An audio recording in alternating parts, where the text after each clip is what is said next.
Hello and welcome to the Power Hungry Podcast. I'm Robert Bryce.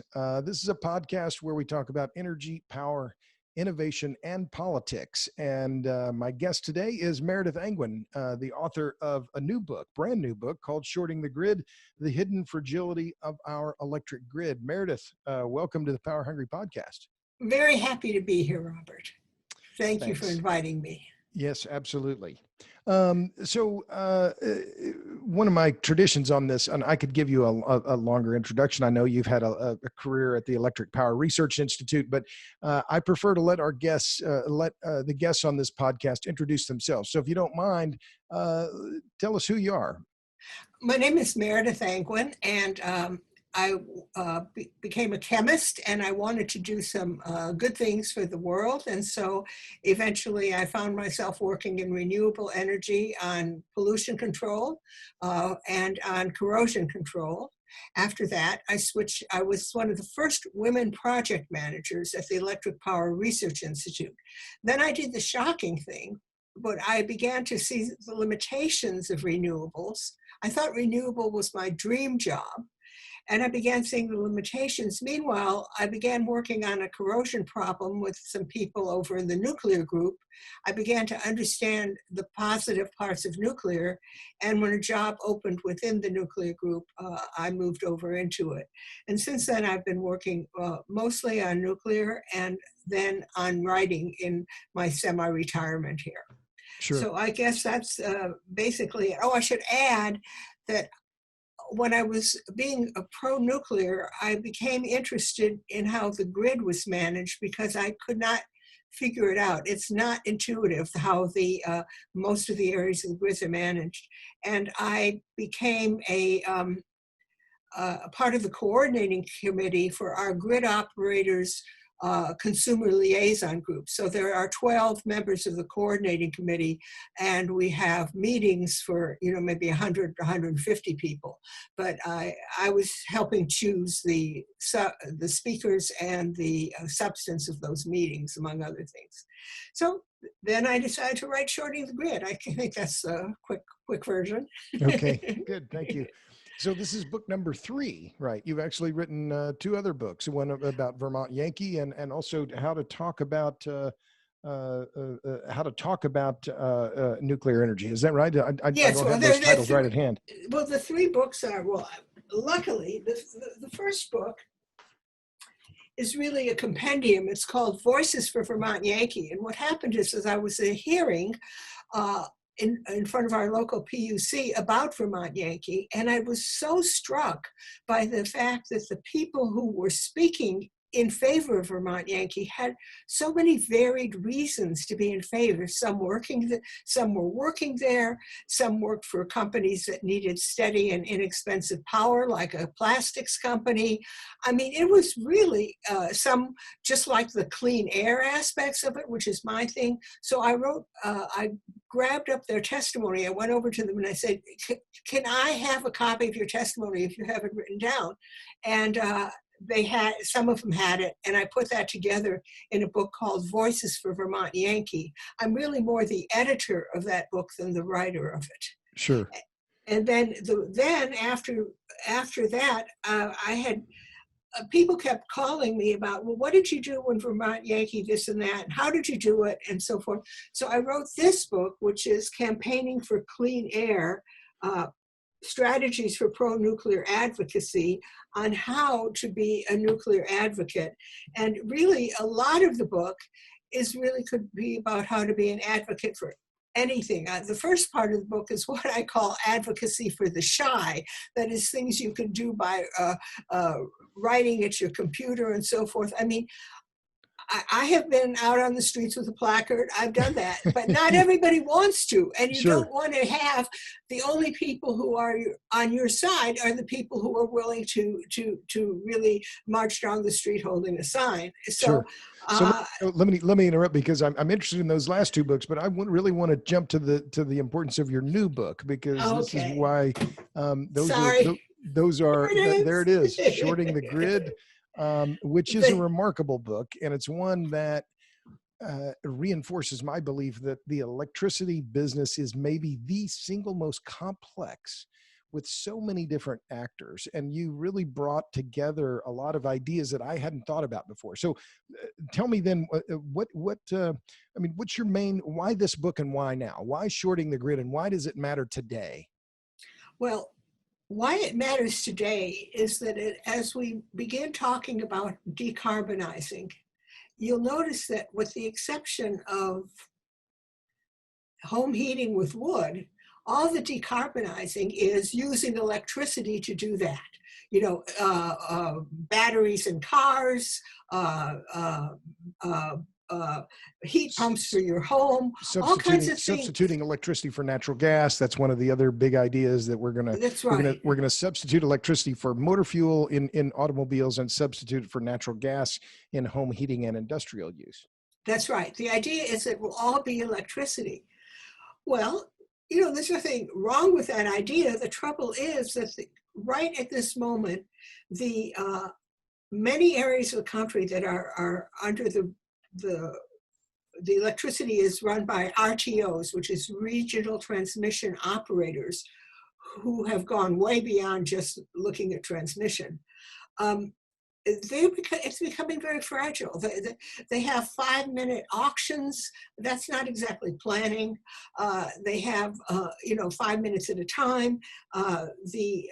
There's a tendency for everything to go to renewables, which are mostly available when they're available and not available when they're not available, you know, when the wind is blowing or the sun isn't there, and backed up by natural gas. Now, I don't have a hatred for natural gas, but I will tell you that it is delivered just in time. You don't store natural gas at the power plant. You may have somewhere for the gas pipeline, you have a cavern, but you don't store it at the power plant. So the power plant can only get as much natural gas as that pipeline can carry.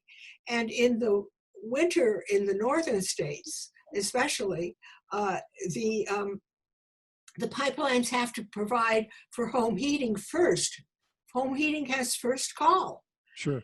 And then, sorry to interrupt, but so the point you're making is this fragility, because I mean, this is really the punchline of your book, is that, as I understand it, I just want to make sure that we drive this point home right away, is that you say at one point in the book that we're increasingly dependent on renewables, which are only delivered just in time, and we're increasingly dependent on natural gas, which is only delivered just in time, and that there are, I'm trying to get this, the nut of your book summarized as quickly as possible, but it's that these regional transmission organizations aren't looking at this fragility problem in a way that can make the grid more reliable. Is that a fair assessment? That is a very good assessment. Really, I should write that down and begin using it. It's no, really. I should write your book. No. I mean, the thing is, this book is, it took a lot of time to find out the information in it. And I got really deep into it.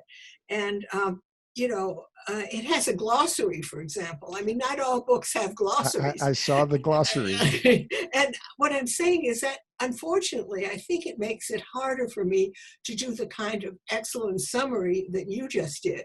The trouble is, natural gas plus renewables are both just in time, and we are not getting ourselves into a situation where we're going to have a reliable grid.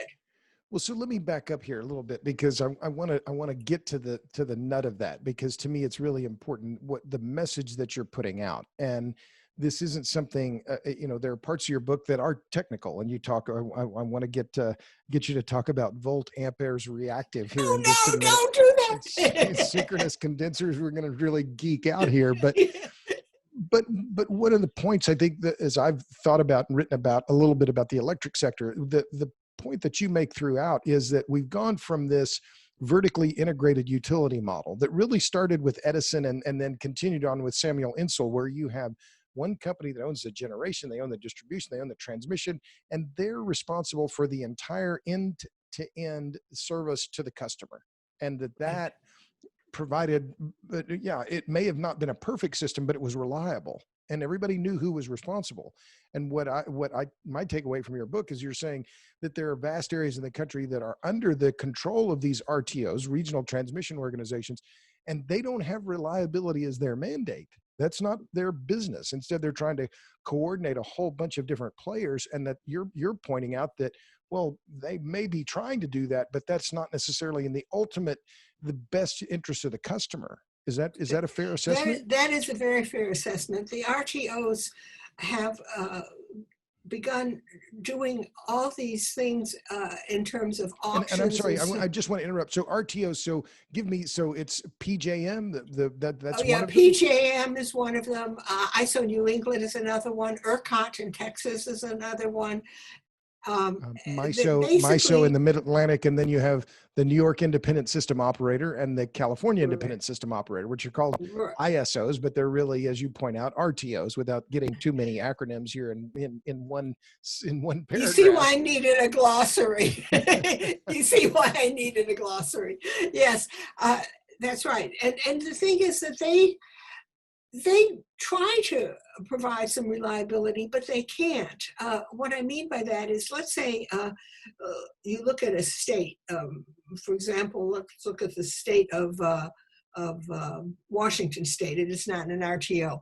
It can say, well, we're going to go only with our wonderful hydropower, and we're going to add a little, natural gas to it, and we're going to have limited amounts of wind. Because the state can say that. The state can say, we want hydro, we don't want hydro.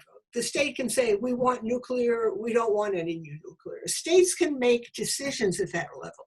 The state, just to be clear, I mean, this is one of the real complexities here, is that not only within the state, you have a bunch of different generators, you have cooperatives, you have publicly owned utilities, but then you have the Public Utility Commission or Public Service Commission in that state. Then that's what you're talking about in terms of setting this kind of policy.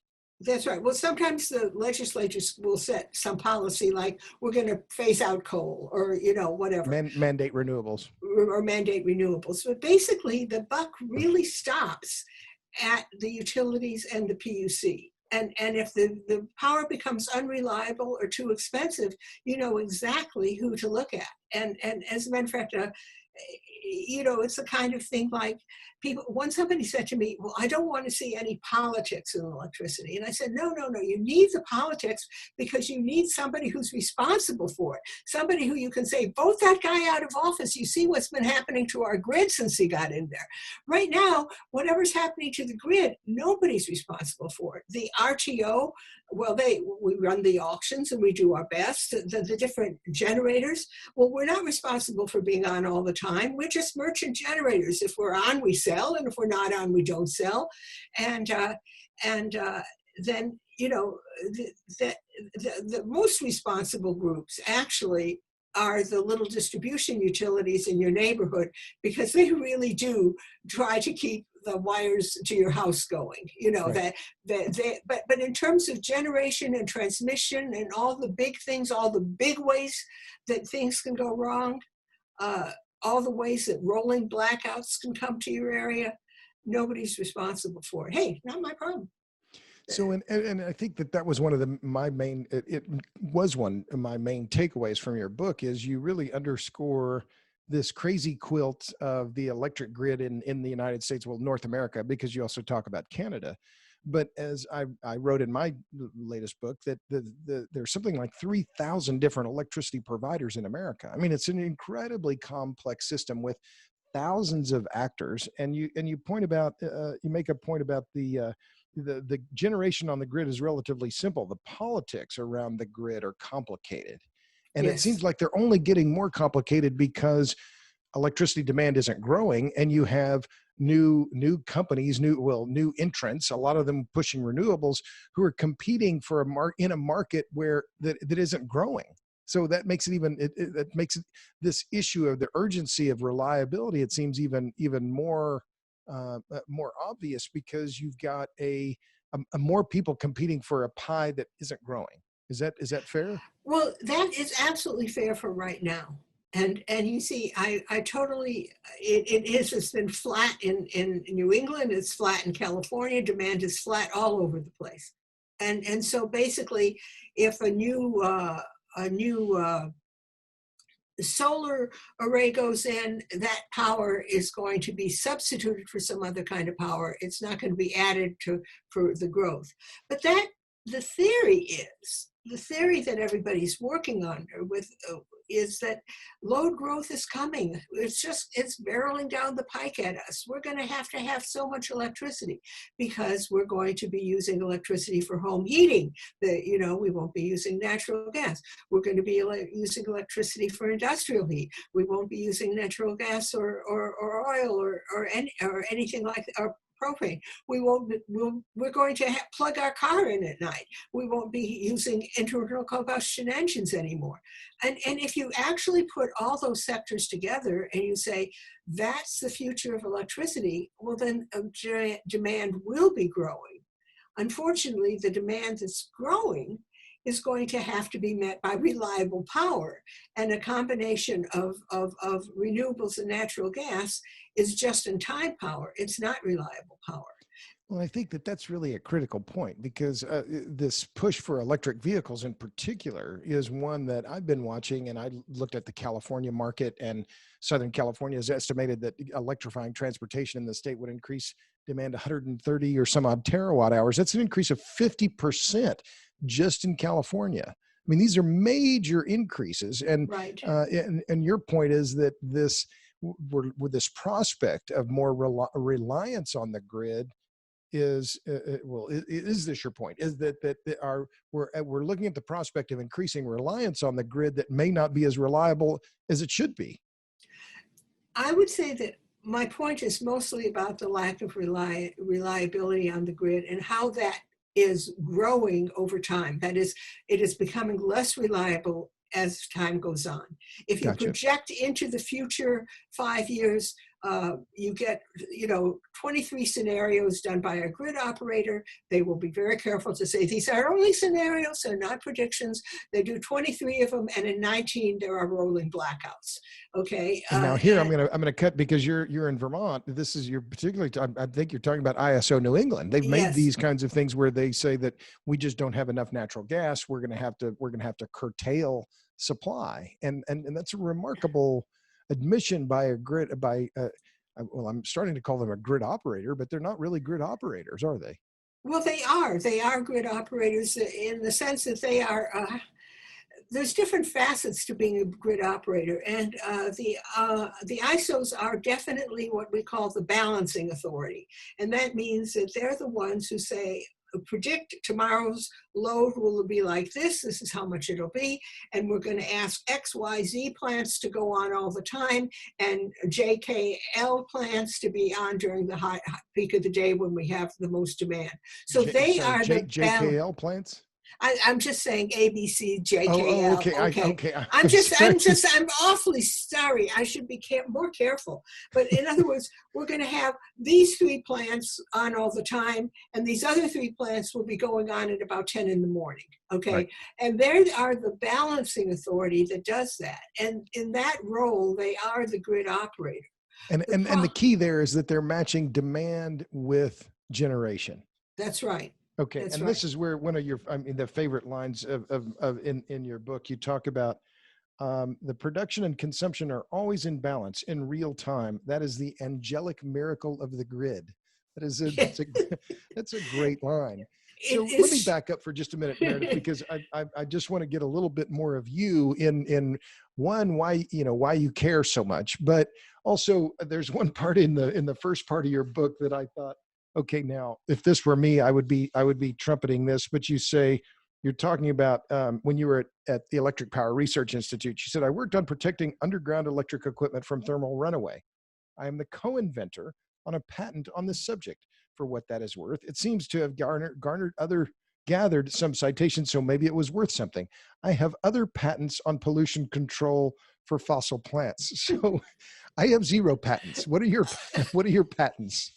Oh, well, the thermal runaway one was when I was doing various work for the transmission and distribution group at EPRI as a consultant. And then I became a project manager the other patents, though, actually were after that when I was at Accurex, and we had contracts with California Air Resources Board and with EPA on trying to prevent NOx pollution, nitrogen oxide pollution. And my patents were on a kind of catalyst that isn't at the end of the tailpipe. We do have that now. We have tailpipe type catalysts, selective catalytic reduction and stuff. This was in the combustion chamber to encourage the burning of the carbon fuels more than the burning of nitrogen with the air. You see, the way so if I can interrupt, so how many patents overall then? Just brag. Oh, just three, not only that three. many. Yeah. And one of those is you have a co-patenter or a co. Well, in most cases, when you're a junior person, you definitely have co-patenters. Okay. And Right. I mean, I might have thought of it, but it doesn't mean that I was the only. It would be very odd, actually, in a modern company for there to be one name on a patent. Okay. So, and you're trained as a chemist. Where are you from? What's your background? Where'd you grow up? Well, I grew up in Chicago, and I went to the University of Chicago, and I got an undergraduate degree with special honors in chemistry there, and then I went on to graduate school there. I got a master's, and I worked toward my PhD in mineral chemistry. I did not complete my PhD in mineral chemistry, but it turned out that a lot of the things I learned, which were minerals are like ceramics, minerals are Sure. also important in terms of managing geothermal water mineral interactions, turned out to serve me very well in the power industry. And so that was very, it was a good career. It wasn't a career I had mapped out. If I was going to have mapped out a career, it probably would have been all renewables all the time. But I began to see the problems with that, and the problems that they really weren't going to take over the grid on their own. I mean, I just had to recognize that for myself. Sure. So, well, let me talk about that because I'm going to say one more personal thing. I met my husband when we were undergraduates, and we married when we were undergraduates. And I often tell the kids, I said, how'd you and Dad meet? And I said, we met in physics class because that's where a chemist like me would meet a mathematician like him. We had to take the same physics sequence. Okay. So who hit on whom? Well, in all honesty, people were mostly hitting on me because there were, I think, three of us girls in the 70-person physics class at that point. So we were immediately popular. Uh-huh. Well, and that was one of the things that I wanted to just talk about, because as a female chemist and you've had well, I'll say this. How do you say this? A woman of a certain age now that you've had a long career. I have grandchildren. Yes, I do indeed. So being a female chemist back when you were in college was a rarity. Yeah, it was pretty much of a rarity. It wasn't totally unknown. I still have friends who were chemists who were at that point, but when you got right down to it, there were, I don't know, 4 of us in a class of 50, 3 of us in a class of 70. I mean, it was pretty much of a rarity. Sure. And, so let me jump back to the present here. So why do you care so much about this? I mean, you obviously, your book has a ton of work into it, and I know how hard it is to write books, and you're at a time in your life, frankly, where you could, kick back in Vermont and watch the fire grow or do, other things, go hiking. So why do you care so much about this now? That's a really good question, and I don't really know the answer to it, except that I have time to think about it now. When you're a working chemist, it's different. Or when you have a job, it's different. I mean, I don't know how people do it if they have full-time jobs and write books. I mean, I just don't know. And so also I felt that I'd been around so much of the utility industry from being in fossil fuels to renewables to nuclear, and being in the grid operator consumer liaison group committee, I felt like, I have a perspective on the grid that a lot of people don't have. I mean, I'm not trying to be boastful. I'm just saying I've been around a lot in the utility industry, and I thought, it's not being managed well. It is not being managed well at all, and it's becoming worse. And I have grandchildren, and I don't want them to grow up with the kind of grid that you have in, like, oh, I don't know. I hate to knock on places, but Go in ahead. other parts of the Lebanon, Nigeria, southern sub-Saharan Africa. Yeah, intermittency. That would be a bad thing to have. well, even India. My husband's company had a contract with a software company in India, and when he went out to visit, he was sort of astonished at they had battery backup and then they had the diesels to start up. I mean, they were all set, while in America, I think software companies don't expect the power to go out. I mean, they may have a backup. I'm not trying to say Sure. it, but it was sort of like, and while he was there, I mean, he was there in one visit for 2 weeks. It actually, I think it happened twice. Right. That they had to, okay, here go the batteries, here come the diesels, etc. That's not a good way to live. So you're clearly an advocate for nuclear and fought the closure of Vermont Yankee. Tell me about so there's an intermittency problem with renewables. That's one of the things that's obvious. But you also talk about the other issues with renewables, which I think are important to discuss because they're clearly playing out in some places, including in California. But you talk about VARs, volt amperes reactive. So what does that mean in terms of this is a little bit wonky, but I think it's a key point in terms of how does the angelic miracle of the grid doesn't happen by accident. So why do VARs, volt amperes reactive, matter when it comes to delivering electricity over long wires?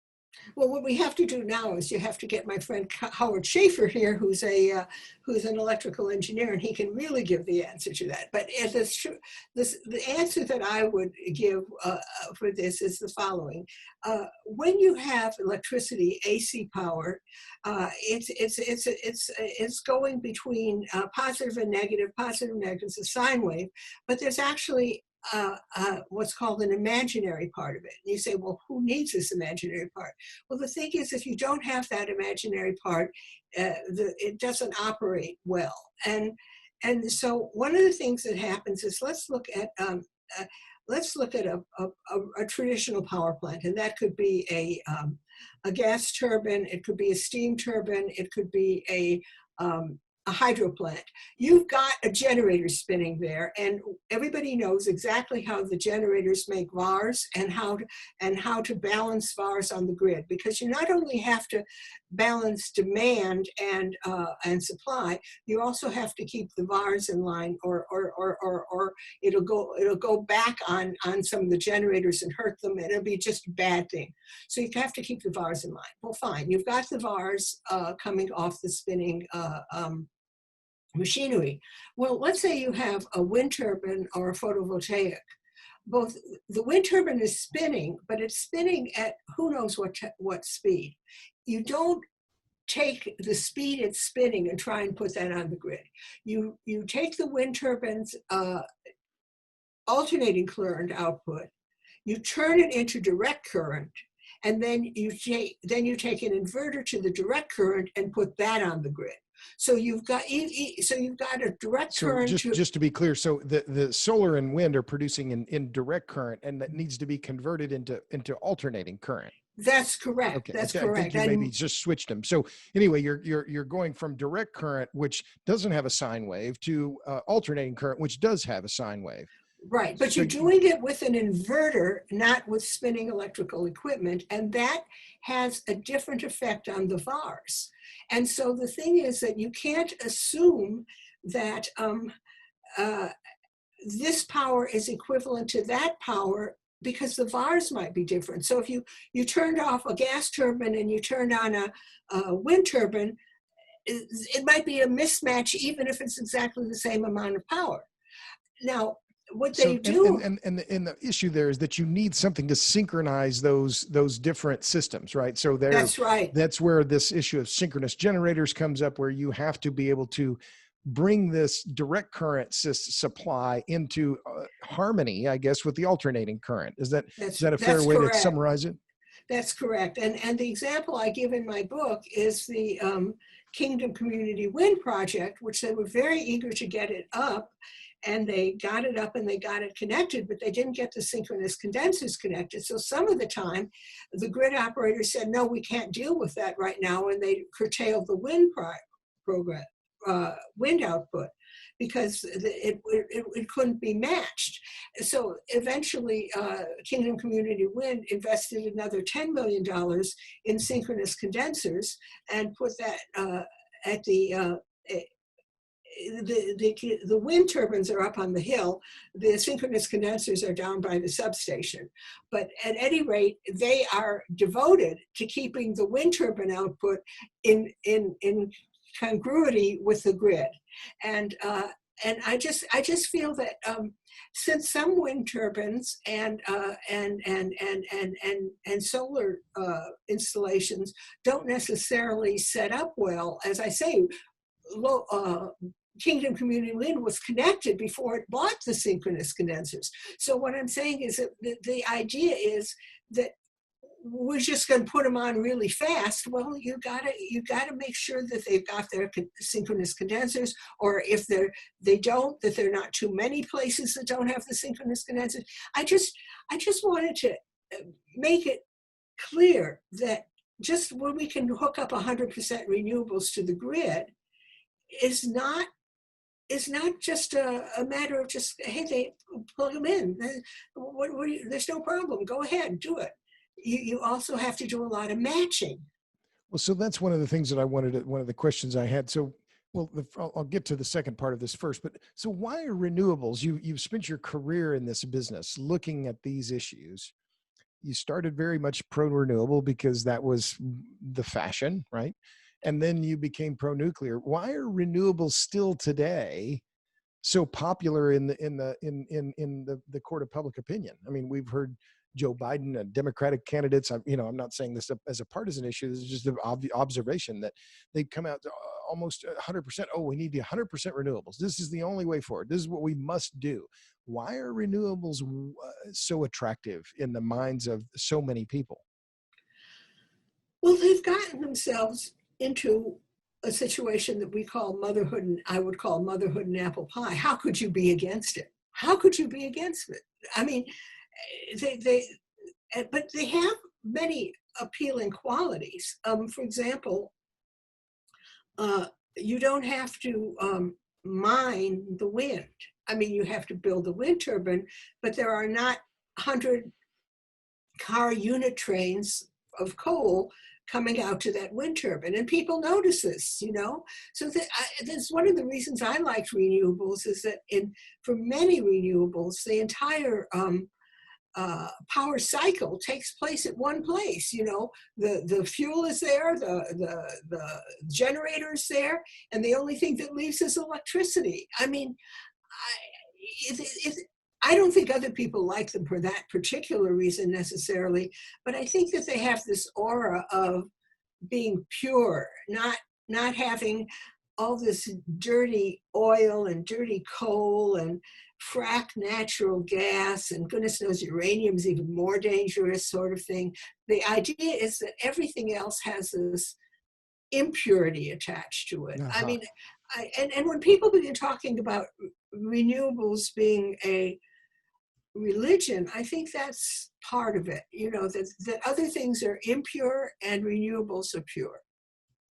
Well, so then one of the things that I've been tracking is this effect that renewables have on pricing. Now, we just talked a little bit about synchronous generators and the need for them to load match with the grid, but you also need high voltage transmission lines. So let me ask a simple question: do renewables reduce the cost of electricity, or do they increase it? They increase it. Why? I'm sorry, they just increase it. Because let's get right back to that intermittency thing. You can't just say, we have renewables, and they'll take care of everything. You have to have the old generators in place. So you end up, I mean, the studies I have in my book, you know, I have 300 endnotes in my book. Now nobody will buy it. No, but I mean, I really try to document this as much as I can. But all the studies are basically showing that if the higher percentage of renewables you have on the grid, the more buffer you need with gas turbines and so forth. So for example, if I have a regular old grid, you know, just the kind of grid anybody used to have maybe 20 years ago, 30 years ago, whatever. Using conventional generators, Using coal and natural gas. Yeah, then the PUC would say, we want you to have available about 20% more generating capacity than you need on the hottest day or the coldest day or whatever. The top for the grid, you need that. We'd like you to have 20% reserve or 15% reserve or something like that. Well, when you begin to looking at studies about renewables, people are saying you need 300% reserve. I mean, you know, it's not because so it's a requirement of overbuilding the grid. Totally overbuilding it, and so then you need. And all of those capital costs have to be accounted for. That's right. That's right. Another thing about that is that the way the RTOs are set up, the main auction is for the cost of the next kilowatt hour of electricity, which does not include any allowance for what the capital cost of building the plant that makes that next kilowatt hour. And so someone will say, oh, renewables are the cheapest thing on the grid, but they don't make, they're not, I could go into that. But even if you gave it, they don't make the grid cheaper, you see? Because they don't, the costs that they charge to the grid does not include the overbuilding that's needed.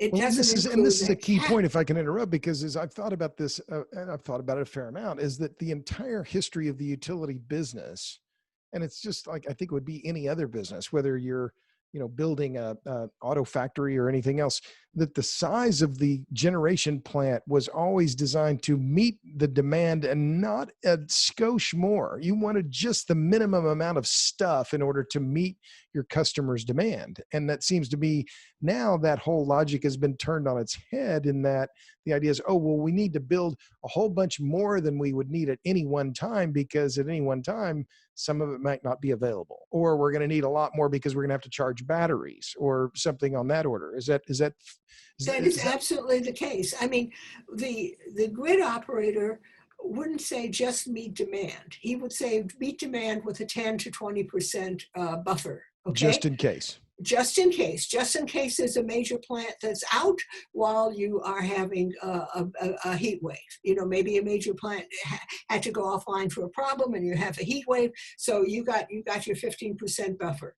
But what's happening now is that, there are thousands of megawatts of wind, for example, in the queue to be connected at ISO New England. And I'm like, why? We don't have any more demand. And it's overbuilding them. And then in Germany and in other places, sometimes they build the wind turbines, and then they get around to later at some point building transmission lines. In other words, the wind turbines, they don't even have transmission lines yet.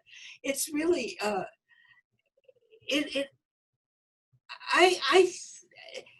when you get right down to it, the grid is actually in many ways a unified machine. It is not just a random collection of parts. And in the old days, vertically integrated utilities and their PUCs were all about integrated resource planning. And now, which meant that the utilities were present to the PUCs. We got this much load growth and we're planning to add this plant, okay? because demand is growing, or the old plant's old and we need to replace it, or something Exactly. else. That there was an integrated idea about what the overall system required. That's right. An integrated idea where you were going to put the plant, where the transmission lines were going to go, and so forth. Now, somebody says, well, I'm planning to build these wind turbines, and it's pretty hard to, there's no utility organization that can say, no, we don't need them now, go away. So let's talk about those two things, because I mentioned batteries. So I could expound on this. What's your view on batteries? We're here over and over. If only we had more batteries, then everything would be fine. Elon Musk is deploying batteries. California has mandated electricity storage. Are you pro battery, anti battery? What's your view on batteries? Batteries can be useful, but not for the things they're promising to do with them. So, for example, if you have a situation where a whole bunch of solar went offline at the same time because the sun set, and a whole bunch of gas turbines have to ramp up. Well, one of the things that is bad about that is the gas turbines. It's like speeding away from speeding away from a stoplight, like you were in a drag race. It's wasteful of fuel. So if the gas turbines are ramping up too fast, it's wasteful of fuel. You can get the batteries to kick in for a little bit and let the gas turbines ramp up in a steady manner. And there are many, and similarly, if you are at home and you're concerned about someone at home who is not doing well, have a battery that can hold your house for the essential parts of your house for 24 hours. There are a lot of good things for batteries. The idea that they're going to back up the entire grid is just it just is not going to happen. And why is that? What's the key issue?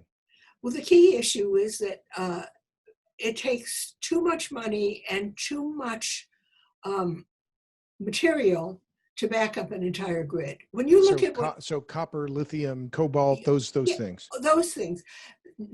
We have energy storage on the grid right now, and 90% or more of it is pump storage. That is, you dig a big reservoir up a hill, and then you have a turbine at the base of the hill, which you can run in reverse. So in the middle of the night, when power is cheap, you run that turbine and you pump water up the hill. Then in the day, when you need that power, when you need extra power, you let the water down. Well, fine. But that takes a lot of landscape, But the thing is that actually can provide many megawatt hours of power. The problem with a battery is, let's say you go look at the one Elon Musk put in Australia, I believe, 100 megawatt battery. Well, actually, you have to use 125 megawatt hours to charge it, and you get 100 megawatt hours back because there's loss in the round trip to the battery. Conversion, yeah. In the conversion. Well, there's often losses in conversion, but people seem to have this idea that batteries are going to solve everything. They don't take into account that 100 megawatt hours, excuse me, that's tiny. Vermont Yankee, one of the reasons Vermont Yankee shut down was everybody considered it just too small for the grid. It was 600 megawatts. And it could do that 600 megawatts for 18 months without stopping. Meanwhile, a battery can do 100 megawatts for an hour, and that's going to back up all the solar? I don't think so. So does any of this make you, you've been around this business for a long time. Does it make you cynical about how this we're kind of, what I hear you saying is we're kind of plunging forward without any kind of coherence about understanding the importance of the grid. Does it make you cynical? Does it make you hopeful? How do you? I'd like to say that I don't think I have a big cynicism gene or whatever. I don't think I get cynical easily. I do get unhappy about it. I get sad about it because I do have grandchildren, and the grandchildren are in high school. Well, some are in grammar school and some are in high school. And I think, what kind of world will they grow up into? Will there be steady energy, or won't there be? And if there isn't steady energy, it's just not going to be the kind of world that I'm used to, or you're used to, or whatever. It's going to be the kind of world that our grandparents or great grandparents knew on the farm in Tennessee, or in Tsarist Russia, or I mean, it's just not going to be the same world. And so I write these books in the hopes that somebody will read them and decide it's worth trying to do something about this, because it is worth trying to do something about the degradation of reliability on our grid. Well, well, so let's jump to that for a minute, because you talk about the issue of price, but you also talk about, and here you say my preference. You talk about a high quality electric grid. My preference would be for a grid with nuclear plants running as baseload. They are non-polluting and reliable, and relatively inexpensive. And then you say, then in addition, then we would have some renewables and some gas. But you're coming out four square in favor of nuclear. So let me ask the question directly. So we're seeing nuclear plants closing, not opening, and a lot of them closing, not opening. So what's needed to stimulate more growth in nuclear? Because what's happening is this steady degradation of the nuclear fleet in the United States, to where and all of it essentially is being replaced by gas-fired generation. So what's needed next for nuclear to not only grow, but to not close in the United States? Well, we could start by getting rid of capacity payments. Okay, that would help. And so just a quick, capacity payments means that the grid operator is paying a generator to just be there and available to run if needed. That's right. And the Okay. reason those capacity payments are often more than half of the total payments that a gas plant gets, because it doesn't necessarily run all the time. But not all RTOs have capacity payments, right? That's true. In ERCOT, there are no not. capacity payments. It's an energy only market. And let me ask you, have you ever heard, oh my gosh, nuclear plants are threatened in ERCOT? Not much. Okay, fair point. I mean, look, California doesn't have capacity payments, and nuclear plants are threatened there, but that has to do with the politics of California, which are beyond inexplicable. Yeah, and which is really not what I want to be discussing here. But you're in Vermont, which is you could maybe move to Maine to get a little further away, but it would be harder to. Well, even in California, they basically threw out a governor because of the rolling blackouts. Right. Gray Davis. Gray Davis was replaced by got Arnold dumped. Schwarzenegger. That's right. And Arnold Schwarzenegger is basically generally pro-nuclear. But he also mandated big increases in renewable energy as well. Yes, he did. Now, but so back to my question. So what do we need to do to, for nuclear to not close? And you said throw away capacity payments. I think we should be either going back to a system of integrated utilities where the buck stops somewhere, okay? And where the payments aren't sliced and diced so much that one plant can undercut another because that plant gets more capacity payments compared to the other plant, and all this confusing stuff. I think that RTOs basically should go back to being regional transmission organizations worried about transition, and not worried about not doing these ever more complex layers of auctions, kilowatt hour auctions, followed by capacity auctions, followed by capacity auctions under different rules, followed by capacity auctions under different rules with a different auction that can bid into the auction under different rules. I mean, we have to go away from all that stuff and have some accountability, okay? That's one thing. And the other thing is, I can't just say, hey, just do what they did, but you understand that Ontario is an RTO, okay? Ontario is an RTO, and Ontario is very heavily nuclear and is staying that way. And so you have to look at what they did with price supports for different kinds of plants and so forth to see Ontario as a model. Now, of course, can I interrupt there? Because oh, I of mean, course, I followed Ontario as well, and they've made huge payments to the renewable generators and some massive increases in electricity rates. And in fact, that was one of the reasons why the McGuinty government was turned out. They were left as a rump party in Ontario. So yes. I take your point about they have kept their nuclear plants open. They just recently refurbished, I think it was the Bruce plant and so on. But Ontario has problems too, no? Oh, absolutely. It absolutely has problem. It overbuilt renewables. It raises electricity rates unnecessarily. I mean, I'm not trying to say, oh yeah, that's the greatest thing, but in overbuilding renewables did not cause it to shut down its baseload and nuclear plants. And it has a very clean grid with hydro and nuclear. And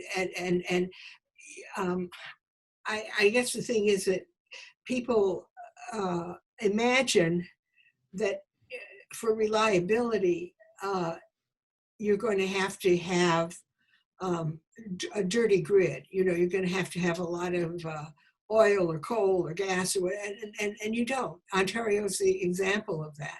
But they had to be very deliberate about it. And it was a conscious choice to make sure that they kept their nuclear capacity. That's right. It was a conscious choice. Right. If they hadn't made that choice, they probably would be in what I call I've called sometimes the fatal trifecta, where you overbuild renewables, you back them up with natural gas, which may not be available when you want it, and then the third part of the fatal trifecta, you say, oh, we'll get power from our neighbors. We're going to import power, and we don't have to do it all ourselves. Well, the trouble is that the power crunches come with weather problems, and your neighbors are probably going to have the same weather. So you've named the fatal trifecta. You just described what happened in California with the blackouts in August. Exactly. It's perfect. It's a perfect example. Too much reliance on imports, too much reliance on gas, and too much reliance on renewables. Exactly. That's So the fatal then trifecta. I'll ask the question directly. It can happen anywhere. It happens in Vermont. It happens in California. It's not a matter of it's a cold weather phenomena. Okay. Go ask the question. I'm sorry. So is California then? I mean, we've been talking nearly an hour. I don't want to take up your whole day, but is California just the example of what not to do then in terms of managing the grid? Yeah, it's one of the big examples. Yeah, I would say so. It's easy to pick on California these days. Well, I know it's easy to pick on them, but the main thing is that they've mismanaged their grid and have for 20 years. And have for 20 years, right. But the thing is that if you look at announcements from ISO New England, announcements from ERCOT, and if you look at them through the lens of, is this becoming the fatal trifecta, you're going to find that a lot of times you're going to say, yeah, it's headed that way. Well, it appears that, I mean, here in Texas, the ERCOT has already warned about a lack of, and load is growing in California. We have areas in West Texas where huge increases in demand in the Permian, a lot of it related to oil and gas development, but people are moving here and demand in the state is growing. And there's already discussions about a lack of generation capacity that's going to be reliable. But let's cast this forward a little bit, Meredith, because we've talked about a lot of things. So your book is really, and I'd hold it up, but I have it on my Kindles. Hold it up. I'll hold it up. I'll hold it up. I'm willing to do it. For all of our listeners who can't see the book that she's holding up, it's a beautiful cover with a lineman in silhouette.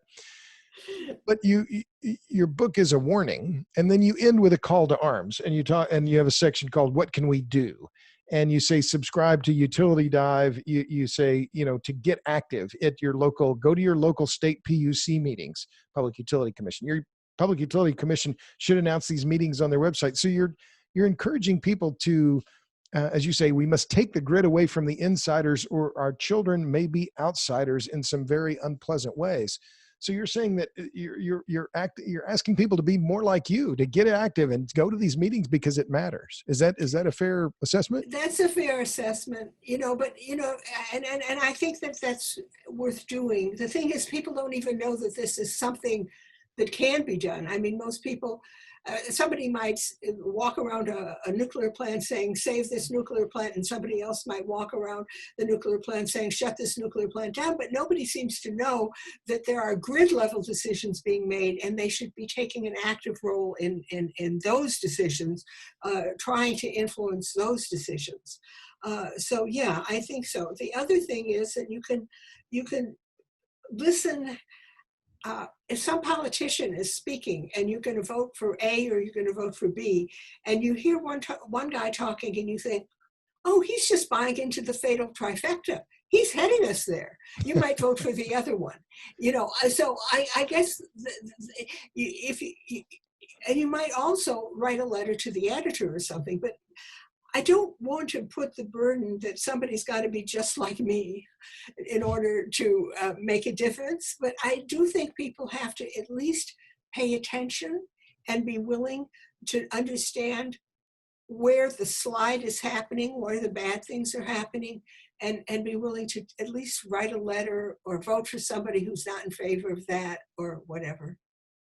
So I'm a quick just interruption here. So I meant to do this before. I'm were I a radio guy, I would be chastised, I'm sure, by the station manager. I'm talking to Meredith Angwin about her new book, Shorting the Grid: The Hidden Fragility of Our Electric Grid. She's on Twitter at Meredith Angwin. And are you on Facebook as well? Are you on a Facebook? I'm on Facebook as I'm Meredith Angwin, though I prefer if people would go to Meredith Angwin Author, because Meredith Angwin is my personal page. So Okay. It's Meredith Angwin Author on Facebook. Gotcha. And, Okay. and then I'm Twitter Meredith Angwin. I'm on Gmail at Meredith Angwin at Gmail. So I'm pretty, and I also have a website, Meredith Angwin. MeredithAngwin.com. That's right. Okay, That's good. right. So I'm glad to get that. So these issues, as we talked about, and I started my career writing. My first book was on Enron, which had a big role in the California blackouts, of course, back 20 years ago. But these issues are, they are crazy complicated. And what I admire, one of the things I admire about your book was, one, I can see how much work you put into it. And second, that you did a very good job of making some of these crazy complicated issues is simple enough that when I've been writing, I would write for my mom, right? So she understands it the first time, right? So given these complexities, who's writing on these issues? I'm talking about electricity specifically. Whose work do you admire, or what publications do you follow to keep up on all of this business? Well, of course, I admire your work on electricity I'm not greatly. fishing for compliments here. I'm trying to really get. Okay, I would say that I like at Power Magazine. Sonal Patel is an excellent writer. Sonal Patel. Yes, at Power Magazine. For bloggers, well, gosh, I'm going to get into trouble with all the other bloggers, but Steve Applin at Canadian Energy Issues, and Rod Adams at Atomic Insights. In terms of the grid, there are not many people who are following it. Don Deers, he has Power for the USA. He has a blog. He follows the grid. And you mentioned Utility Dive. I think they've got some good reporters there. Oh yeah, Utility Dive. My apologies for forgetting Utility Dive and RTO Insider. Utility Dive is free, and they have some excellent reporters. And RTO Insider has wonderful reporters, but it's a paid subscription service. So you have to be dedicated to subscribe to it. Sure. Because you have to pay for it. Right. So if you're looking around the web, Utility Dive, Power Magazine you can get for free, and a couple of the bloggers that I mentioned. Sure. And so you read those. So when you're not working on electric stuff, what else are you reading? That's another question I like to ask people about. What other books they're reading, fiction, nonfiction? Well, I've been bouncing back and forth between a very enjoyable book and a very hard book. The enjoyable book is a young adult book, so His Majesty's Dragon. It's sort of like Horatio Hornblower, but with dragons. It's really fun. And then the really hard book I've been reading, I sort of am punishing myself because I feel I need to read the book. It's called The Color of law. And it's about how the Federal Housing Authority and so forth basically forced segregation by not loaning to places like Leviton unless they put in a restrictive covenant against selling to African Americans. So it's about redlining. It's about redlining. It's a long book about redlining. And it for me, I feel it's important to read it because, they go to the section on Chicago and I'm like, oh my gosh, I remember that because I grew up in Chicago, and stuff like that. And I mean, I was just a little kid, so I don't remember it well. But anyway, I want to get an idea of what was going on sort of outside of my vision. But it's a tough book, and every now and again I go back to the dragons and their relationship with their aviators, and just having a lot of fun. And there's another book. Unfortunately, I don't remember the author, but there's all these people with superpowers, and one of the people has a superpower that everybody really dislikes. His superpower is to know everything. And his name is Well Actually, because that's how he starts every sentence. Anyway, I just found that amusing. So I don't know if I've added enough. No, that's great. So the last question then, Meredith. And again, my guest is Meredith Angwin, the author of Shorting the Grid. Where did I put here it is. Shorting the Grid. The hidden fragility of our electric grid. So you've written a fairly sober book. I mean, let's be real. I mean, this isn't necessarily light reading. It's a call to action to get people to understand what the fragility of the most important network in modern society. Yes. But what gives you hope? Well, what gives me hope is that there are a lot of young people who are very pro-nuclear now, that in other countries like Czechoslovakia, they're building nuclear plants, that Ontario with an RTO has managed to keep and refurbish nuclear plants. And that to some extent, I think the bloom of 100% renewables that's just around the corner is wearing off a little bit. I mean, that people are beginning to think low carbon rather than 100% renewables. At least I think they are. I think it's happening. I see it with groups like Generation Atomic and Mothers for Nuclear, who are a generation or two younger than me and who understand that low carbon is important and nuclear is low carbon. Well, that's good. I agree. I think that there has been something of a change, a shift I would say even in the last 5 years or so. And I think it maybe began with the Eco-Modernist Manifesto. And I think some of the other things that have happened in the interim that have made people realize, well, that there's this idea that we're just going to do renewables that will, I hope, be put on the scrap heap, because it's, I've made my views on that clear, but I was glad to get your views on this. So Meredith, any final thoughts, any things that we've missed here that you wanted to bring up? Well, I don't think we've certainly covered. A person who's just finished a 25, well, I don't know how many, 30 or 40 chapter book. I'm sure there's many other things you can discuss. And when Ron Adams, I was on his podcast and he said, you have all these chapters in the books. I said, but you forgot my pride and joy, the glossary. It has a great glossary. Anyway, but yeah, one of the problems is that nobody can understand what people are talking about with the acronyms in the RTO areas.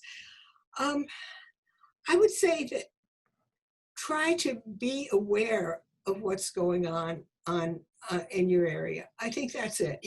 If you see some news article and it doesn't make sense to you, go on the web and Google the topic and just try and figure out what's going on in the grid in your area. And you don't have to do anything right off. Just figure it out. Because what's happening right now is nobody has the vaguest idea what's happening. They're all back where I was about 10 years ago and saying, not allowed to delist from forward capacity auction. Huh? So I think this is, in other words, a kind of awareness. It's almost a Zen thing. When you become aware, then you can begin to change things. Well, that's good. Well, Meredith, thank you. Meredith Angwin, author of Shorting the Grid. She's on Twitter at Meredith Angwin. She's also on Facebook and a whole bunch of other places. Meredith, thank you very much for your time. Good luck with the book. All you out there, go ahead and buy it. It's on Amazon. I have it. I just bought it on my Kindle. And thanks for listening to the podcast. If you like the Power Hungry podcast, go to ratethispodcast.com/Power Hungry and give us 1,000 stars, 2,000 stars. I think you can do that. Thanks again, Meredith, and you all out there, tune in again next time for the next edition of the Power Hungry podcast. Thank you very much.